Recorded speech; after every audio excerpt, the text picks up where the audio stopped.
இந்த காட்சியை தற்போது பார்க்கலாம்.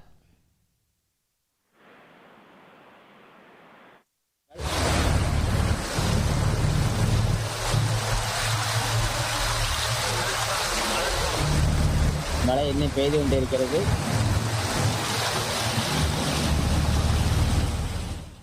இது பற்றிய விவரங்களை செய்தியாளர் ஆண்டனியிடம் கேட்கலாம். ஆண்டனி வணக்கம். இது தொடர்பாக வாகன ஓட்டிகள் என்ன தெரிவிக்கிறார்கள்? முழு விவரங்கள்.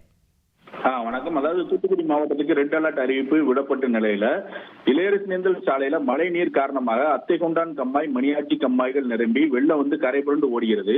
இந்த நிலையில அவ்வழியாக வந்த அரசு பேருந்து இந்த வெள்ளத்துல சிக்கி நின்றது. உடனடியாக அங்க இருந்தவங்க ஜேசிபி இயந்திரம் மூலம் அரசு பேருந்தை மீட்டு வெள்ளத்துல இருந்து எடுத்துட்டு வந்தாங்க. தொடர்ந்து தற்போது வரை மழை பெய்துட்டு வர்றதுனால அந்த ரோடு முற்றிலுமாக துண்டிக்கப்பட்ட நிலையில இருக்குது. இதனால காந்தி நகர், நடராஜபுரம், அத்தைகொண்டான் உள்ளிட்ட பகுதிகள் தீவு போல காட்சி அளிக்கிறது. மேலும் கயத்தாறு பகுதியில் உப்பாற்று ஓடையில வெள்ளப்பெருக்கு ஏற்பட்டது இப்போ குறிப்பிடத்தக்கதா இருக்குது.